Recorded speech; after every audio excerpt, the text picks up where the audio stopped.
We had been searching for a person wanted for a homicide, and he and other officers had gone to residence in Peru to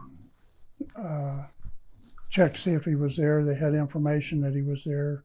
Went to check on that information, and during the search of the house, he was shot in the head by the suspect. Died about 13 days or so later in Indianapolis in the hospital. Funeral of a policeman who's killed in the line of duty is overwhelmingly sad. Hundreds of people attended. The superintendent gave the eulogy. I remember standing on the steps of the church and my brother sobbing, my sister sobbing, my mother, me, and then a very quiet ride to the cemetery. Nobody spoke. It was very hard to accept the reality of he's gone. The day of my dad's funeral, they had taken his casket to our church. There were people everywhere lining the streets. We each took a handful of dirt and put it on a casket, which that was difficult. At that time, I had no idea how far-reaching that his death would be.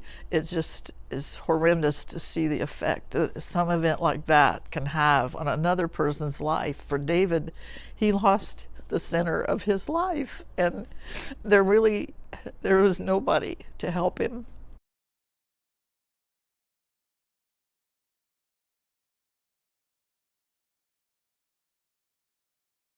My dad was in the Navy, and then my mom was in the nurses corps because she became an RN. And then they got married, and there wasn't a whole lot of money in the early years, and they just had a good life. They were very much in love. When they brought David home from the hospital, it was like a present to Kay and I to have a little brother all of our own, like he was just for us. And that's kind of how we were raised, that he was a sweet little brother, which he was. David, thank goodness we lived about a half block from a river and a park. So he would go fishing. He would hike along the riverbank for a mile or two. He would walk the dog along the riverbank. David just really enjoyed the outdoors. I mentioned Cook Lake, and that's because that was an integral part of our family life from the time I was in the 7th grade till after my dad's death. They found this little quiet, remote rural lake. We bought half-acre lots, everybody did in the family. And eventually my parents put up a tent in the summers. We stayed in a 10 by 12, all 5 of us, and slept on camp cots, and we had a little refrigerator under the awning and a camp stove and did dishes outside, all that stuff you do. It was wonderful. Anyway, we were up there every summer, all summer. And I often, when I was old enough to drive, would take Barbara and David up myself till my parents could come after work. It was just the most wonderful growing up place. So there were a pile of kids. We all fished together. We laughed together. Parents drank beer, cooked out. It was just great. When we were up at the lake, we had a pier, and David would be on one side fishing, and Dad would be on the other side fishing. I'm not kidding. David would be reeling in fish. Just take it off the hook, get another one, take it off the hook. Dad would be on the other side of the pier getting nothing. He'd get so frustrated. But yeah, they had a lot of good times. They did a lot together. And then as he got older, and he and Dad were very, very close. My dad would call David his little pal, his sidekick, his little buddy.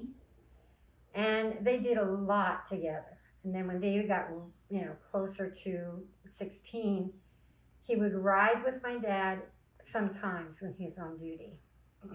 They were just very close.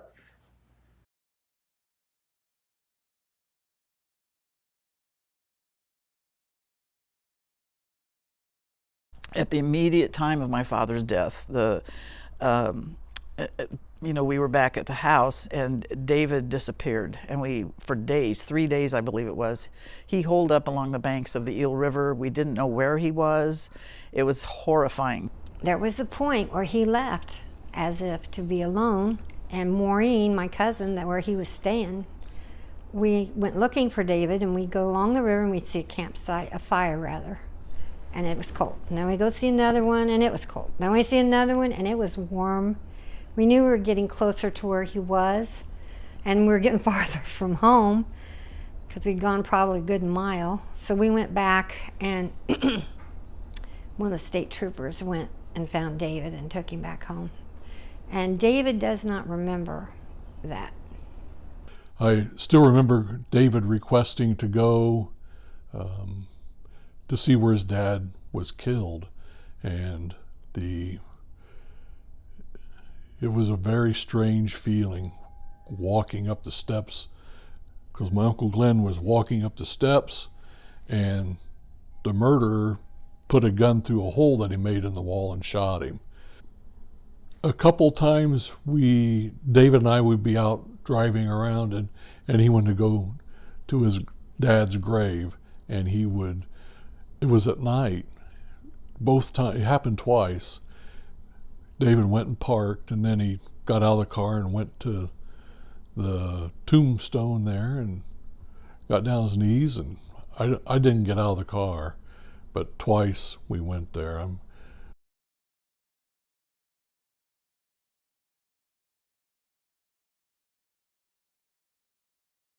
Back in the 70s, the guys and their families, they pretty much were on their own. Other than the department guidelines, that was about the extent of it. The friendships that they made with the other troopers, that would help the family try to struggle and get through things. After Glenn's death, any support that I would be aware of from the Indiana State Police came from individual troopers and not from the department as a whole, other than the insurance benefits and things that were allotted. After Dad got killed and, the funeral, they would promise David, I'm going to take you fishing Monday, and David would be all ready, have his pole, sitting out on the back porch waiting for them. Nobody shows up. And I guess that happened numerous times. At the time of my dad's passing, there were various offers from policemen to come and take my brother fishing, do things with him, and they never showed up. Often David would gather his fishing gear and be sitting out on the porch and waiting, and most of the time not even a courtesy call to say they weren't coming. So my mom had to figure out what to do about that. She couldn't fix it.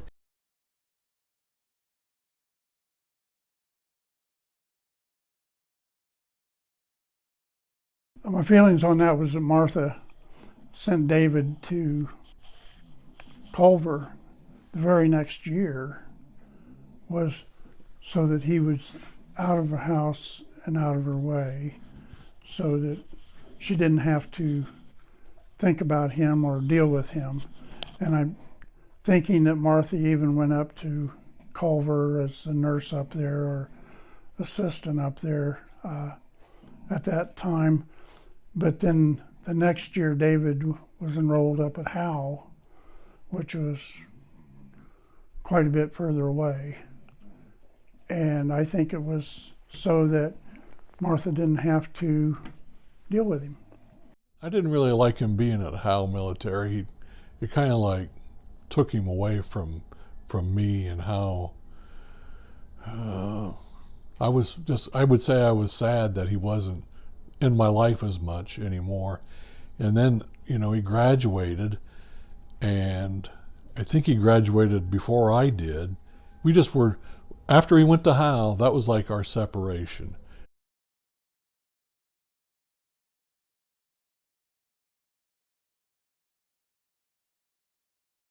The David that I knew, the best way I can describe him is that he was kind of a lost soul. Well, after Glenn was killed, David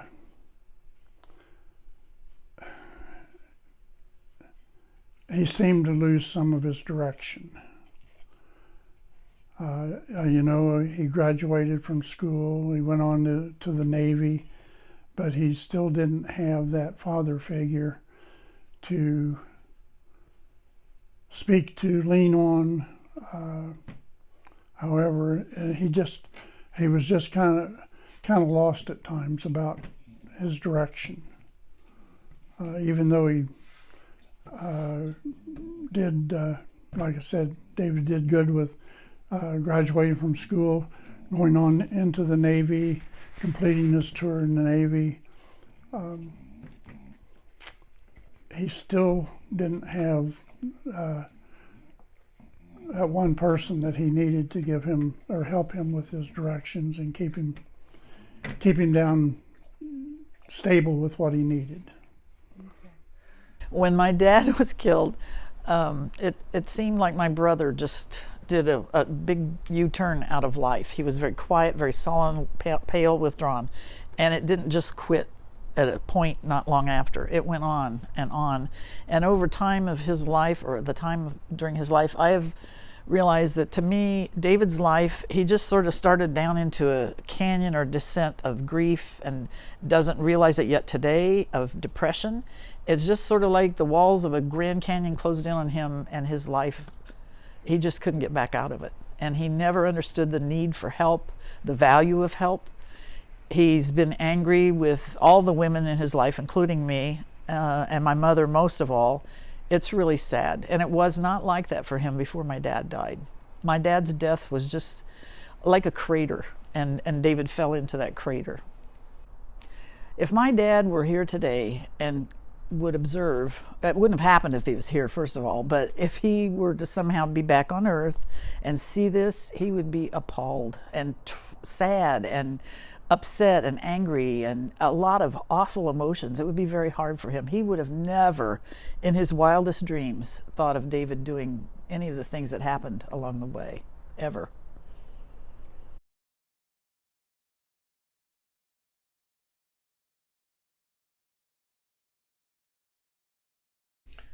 There was certainly an extremely pivotal moment in David's life, and that was the death of his father, who was murdered in the line of duty as an Indiana State police officer when David was just 16 years old.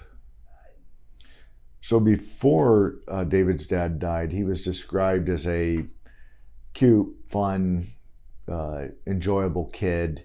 By all accounts, he enjoyed fishing and hunting with his dad.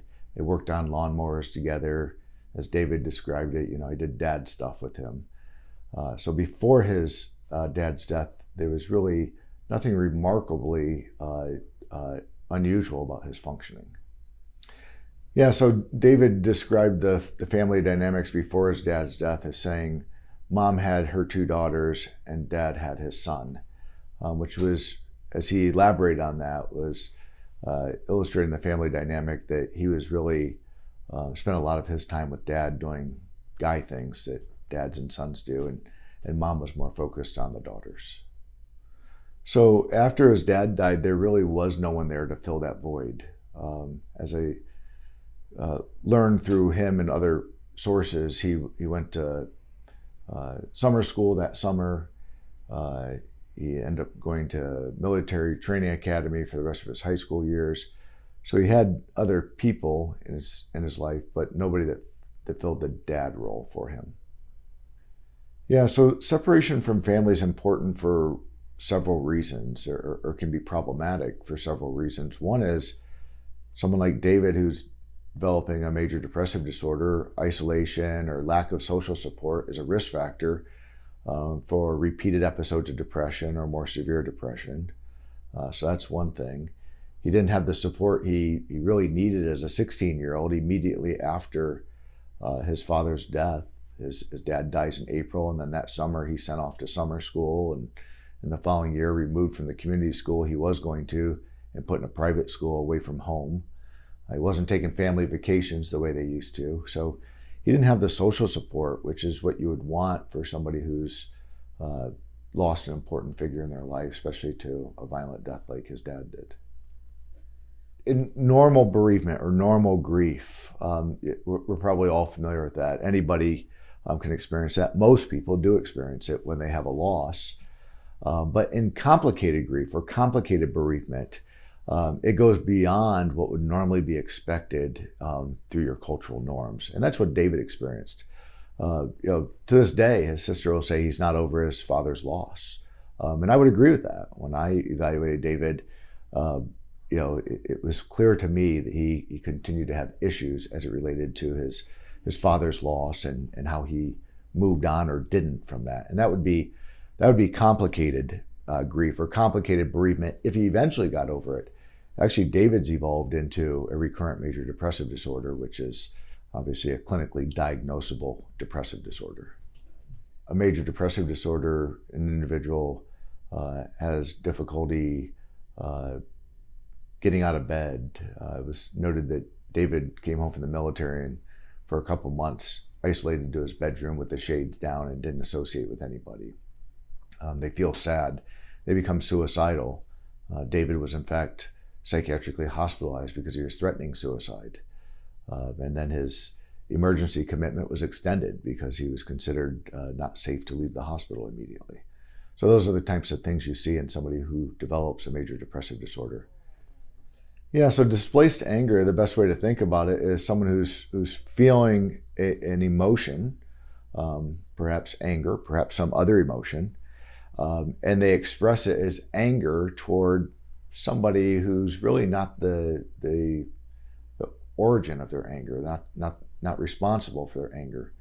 In David's case, he had a lot of displaced anger, directly mostly at his mother. So there's many reasons why somebody might not seek treatment for depression. In David's case, his dad was military and a police officer. He was military and a firefighter. And in our culture, for better or worse, males are less inclined to seek treatment for depression than females. So I think there was a socialization component, and then specific to the professions that he was in. But to this day, David sees mental health as a sign of weakness. And even during my interview with him, he didn't want to admit that he had any psychiatric problems now or in the past, because I think that makes him vulnerable and probably takes him back emotionally to a place when he was very vulnerable at age 16. Yeah, in terms of coping, I think David tried the best he could to emulate the life that his dad lived. So the fact that he went into the military, the fact that he became a firefighter and went into public service, the fact that he named one of his kids after his own dad, suggests that he was trying to emulate his father as much as he could. But beyond that, and beyond a simple denial of I'm impacted by all this, he really didn't have good coping skills, and that was part of David's downfall. Is he didn't have social support. He didn't have strong coping skills. David doesn't have insight into his own mental health conditions. One way that he tries to cope is by saying he's strong, nothing impacts him, he wasn't affected by anything, he's not bothered by anything, so he'll reject any psychological interpretations of what's going on. But the more he does that, the more it becomes obvious that he has significant history of depression and self-concept, self-esteem issues. He's just never really gotten through the loss of his father.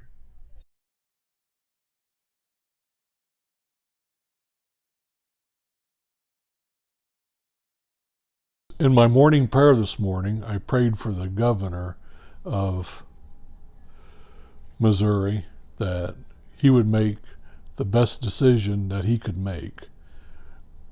And when it comes to my cousin David Hosier, and that I would ask him personally to make sure that he's not executed and that he spend the rest of his life in prison, and that please don't execute him. I beg you, don't do this.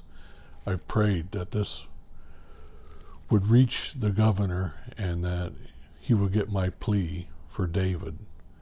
And if I could get on my knees and beg for David's life right now, I would.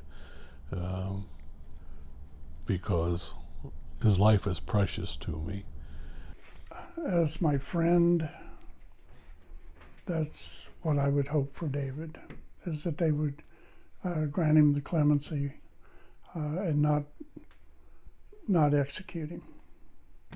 He's a human being, and he's worth a lot to a lot of people. And there's a lot of people's prayers going up for him. And I believe in miracles, but the only person I know of that can grant him a miracle is the governor of Missouri. So that's what I pray for. When I try to think ahead to my brother not being on this earth, I know these crimes that he's accused of are horrific. I feel for the other side, but I also feel for David.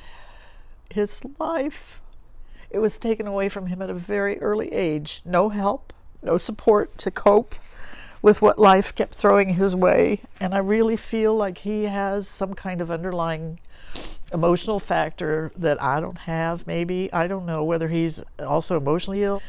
Him being gone, I just feel so unjust. I have a very hard time coping with it. And I'm sure I'll probably have to seek counseling again myself. I pray every day that there's justice. My whole life I have believed in our country. I still do. I believe in our justice system, but somewhere in this world, David has really been failed, worse than most people. And I know for a lot of people outside looking in at this, they can't understand it. If I had a chance to talk to the governor personally, I would beg to please try to have some compassion, try to understand. Yes, I know, like I said, those other families are suffering too, but this just compounds the wrongs that have been done to my brother. Losing our dad, it just opened a hole in our family that never has been cemented over. I would just beg you to please, please, please give him the courtesy of living out his days. I know it's hard, but try to think about if this was your family member and all the things you've learned about David's history, and try to think about the balance.